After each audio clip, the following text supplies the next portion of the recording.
Jeśli ktoś ciebie uderzy w jeden policzek, to nadstaw mu drugi, a jeżeli ktoś chce zabrać twoją szatę, oddaj mu i płaszcz.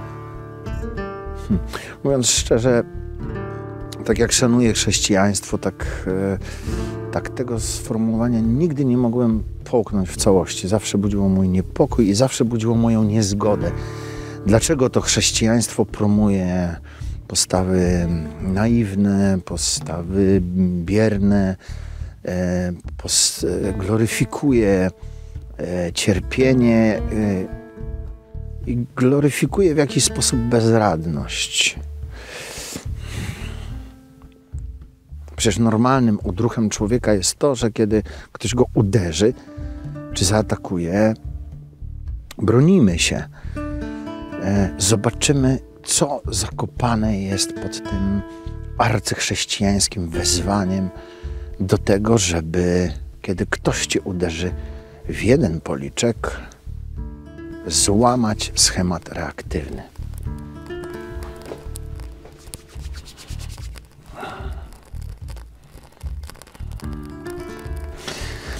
Tak, ale my już wiemy, że Ewangelii nie należy czytać aż tak literalnie i my już wiemy, że najprawdopodobniej i tam zakopany jest jakiś diamencik, jakiś przepis, jakaś dobra rada, do której spróbujemy się teraz dobrać.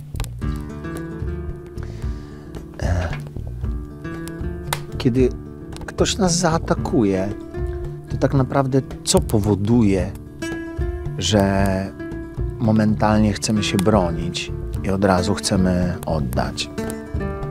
Tym czymś jest zawsze strach, odpowiedzialny za wszystkie nasze agresywne i szybkie reakcje. Strach, który ma w naszym życiu pewne specjalne prerogatywy, pewne specjalne pozwolenia.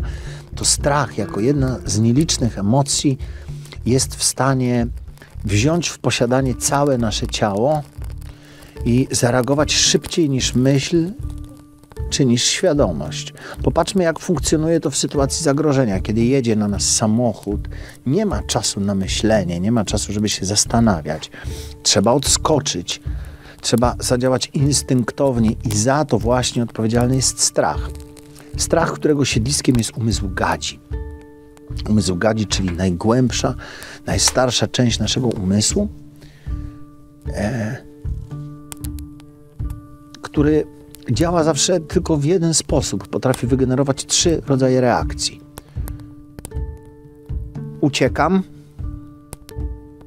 atakuję, bo mogę zjeść przeciwnika, albo udaję nieżywego.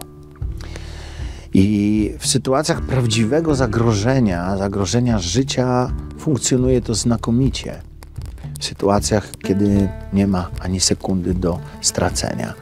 Ale strach ma tendencję do nadmiernego rozsiadania się w naszym życiu i wszędzie tam, gdzie poczujemy się zagrożeni albo gdzie nasze ego poczuje się w jakikolwiek sposób zagrożone, tam uruchamia się strach.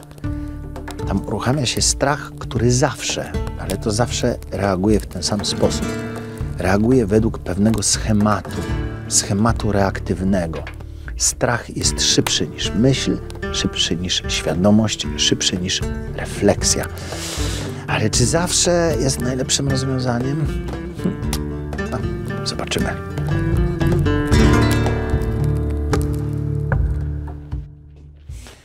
Tak, czyli nadstawić drugi policzek to tak naprawdę złamać schemat reaktywny, który jest dziełem lęku, który nagle, niespodziewanie w nas wrósł i wzrósł. Czy schemat jest czymś złym? Czy działanie z pewnego schematu umysłowego jest czymś złym? Niby nie, tylko że pomysły, które nasz umysł ma na rozwiązywanie problemów, są wcale nie najlepsze. Nie najlepsze dla nas. Są bardzo dobre dla umysłu, który uwielbia przeżywać, który uwielbia emocje, który uwielbia się kręcić, który uwielbia się ruszać.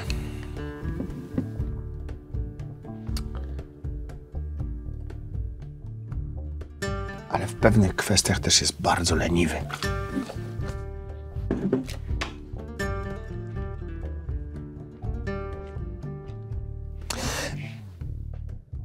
No właśnie. Zastanówmy się nad taką rzeczą. Jeśli wchodzę do pokoju, który doskonale znam, bo wchodziłem tam już dzisiaj parę razy, to zanim wejdę do tego pokoju, to mój umysł ma już przygotowany obraz całego tego pokoju. Umysł nie odwołuje się w każdym momencie, gdybyśmy porównali go do komputera, nie łączy się w każdym momencie z internetem, czyli z rzeczywistością. W bardzo wielu sytuacjach polega na pewnej pamięci, którą ma zapisaną na dysku, pamięci zbuforowanej i tu właśnie rodzi się schemat.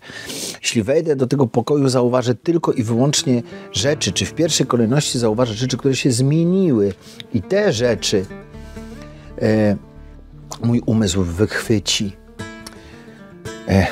Cała reszta już na niego nie podziała, bo on to wie.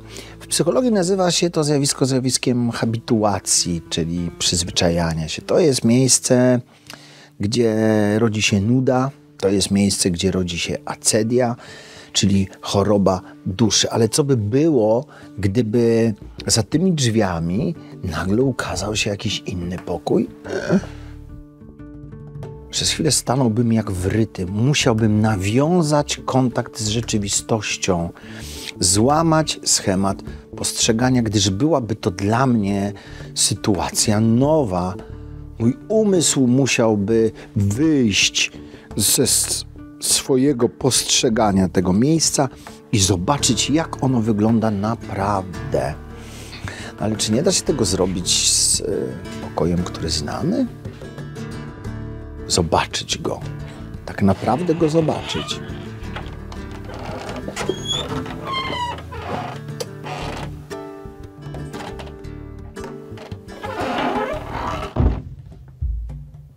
Tak, nasz umysł reaktywny, nasz spłoszony umysł jest dużo szybszy niż świadomość i dużo szybszy niż myśl. Na wiele reakcji, na wiele bodźców i na wiele zaczepek tego świata reaguje według pewnego schematu i zanim zdążymy się zorientować, znów jesteśmy zaangażowani w kolejną wojnę, w kolejną potyczkę, znów jesteśmy zarzuceni czarnymi, negatywnymi myślami, znów nienawidzimy, znów nie potrafimy wybaczyć, znów rozpędziliśmy w sobie ogromną maszynę, cały aparat emocjonalno-uczuciowy, który nie aż tak prosto zatrzymać. Czy jest jakaś szansa, żeby tego uniknąć? Czy jest jakaś szansa, żeby reagować mądrzej? Nadstawić drugi policzek. Czyli spróbować złamać schemat. Jak to zrobić? Jak to zrobić, żeby reakcja naszego spłoszonego umysłu, czy pobudzonego czymkolwiek, nie była szybsza niż nasza świadomość, która bardzo często z takiej sytuacji jest w stanie wybrnąć w sposób pokojowy, w sposób mądry. Nawet jeżeli udzielić silnej odpowiedzi, to odpowiedzi pochodzącej z serca, a nie z rozdygotanej głowy. Tak. Można to zrobić tylko wtedy, kiedy znajdziemy w sobie obserwatora. Kartezjusz, który powiedział myślę, więc jestem, zdawało się, że odkrył jakąś prawdę dotyczącą natury człowieka, ale trochę się pomylił, bo dopiero Sartre wiele, wiele lat później dopowiedział: wiem, że myślę, więc jestem. Ten, który myśli, nie jest tym samym, który wie, że myśli. My będziemy szukać tego, który wie, że myśli, tego, który stoi w tle. Spokojnego, jasnego, nieoceniającego obserwatora. Jak go znaleźć, jak go przywołać? On cały czas jest, tylko musimy dać mu przestrzeń do tego, żeby w nas kwitł.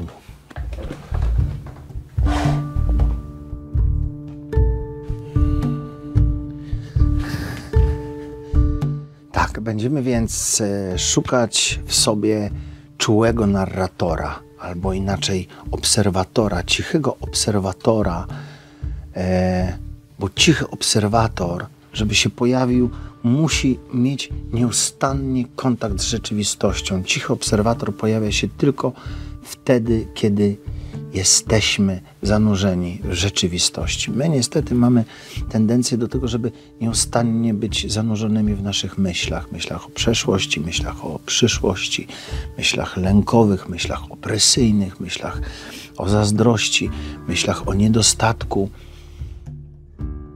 A spróbujmy przez 2-3 minuty dziennie pocieszyć się samym faktem i aktem, że jesteśmy.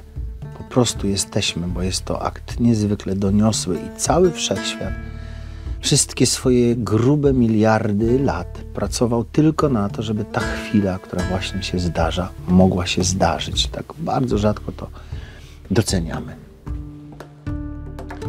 Poszukajmy więc obserwatora przez 3 minuty dziennie,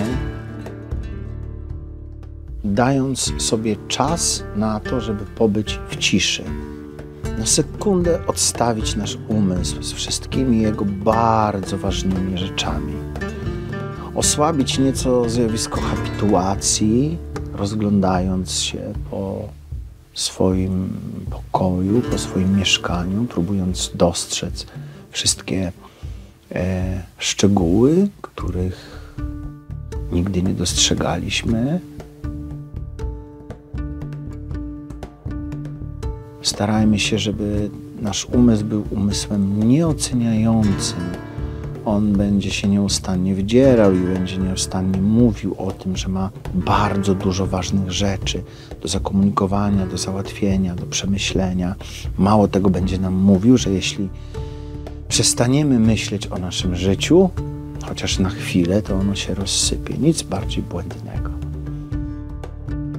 Ale kiedy wchodzi do naszego umysłu kolejna myśl, nie tłummy jej, tylko zacznijmy ją obserwować. Jeśli zaczniemy ją obserwować,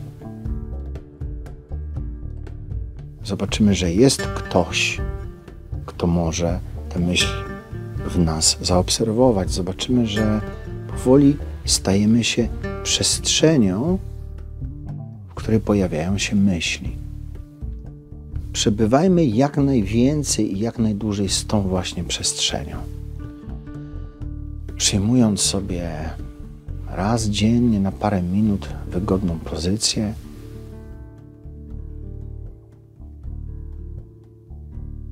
po prostu obserwując swoje myśli, komunikując się ze swoim ciałem, komunikując się ze swoim oddechem, a wtedy szanse na to, że ten obserwator pojawi się w chwili, kiedy zostaliśmy sprowokowani i dogoni spłoszony umysł, nawet jeśli on zacznie już swój odwet i swoją rewolucję, ale my to będziemy widzieć.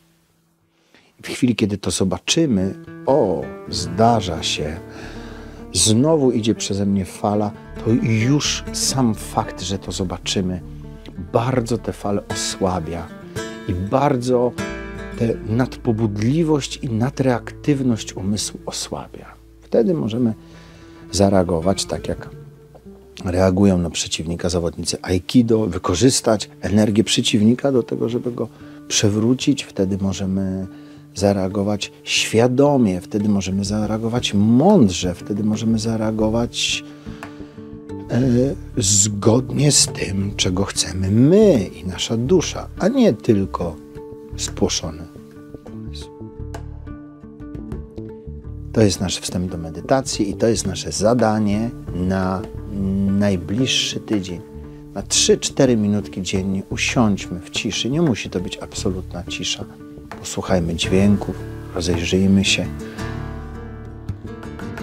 skomunikujmy się ze swoim oddechem, pooddychajmy, pobądźmy ze sobą, pocieszmy się wspaniałym, doniosłym aktem, że żyjemy, że jesteśmy, bo nie ma nic piękniejszego w życiu.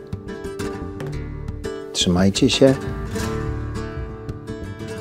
Dziękujcie cały czas, ale dziękując również uważnie, bacznie rozglądajcie się po rzeczywistości tej wewnętrznej i zewnętrznej, bo oto rozpoczyna się przed nami wspaniała przygoda, zwana w niektórych tradycjach medytacją, w niektórych tradycjach modlitwą serca.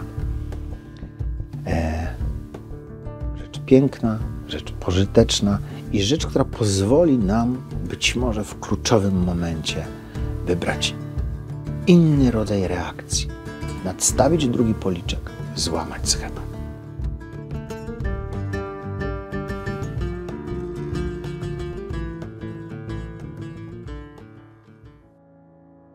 Słuchajcie, moi drodzy, 2 słówka na koniec. Co tam dzieje się w naszym Shantaram, w naszej wiosce, która jeszcze przed chwilą była wioską artystyczną, a teraz staje się już wioską doświadczania i kreacji. No więc, moi drodzy, tak, piszemy projekty, szukamy sponsorów, szukamy wszystkich ludzi dobrej woli, którzy chcieliby nas wesprzeć w tym projekcie tworzenia naszego miejsca na ziemi, w Rydzewie na Mazurach, miejsca, gdzie będziecie mogli już za chwilę przyjechać, odpocząć, dowiedzieć się paru fajnych rzeczy, zaangażować się w jakiś projekt artystyczny czy twórczy, a może po prostu poleżeć w saunie i zregenerować. Do zobaczenia. Trzymajcie się. Dobrej nocy, bo jest już noc.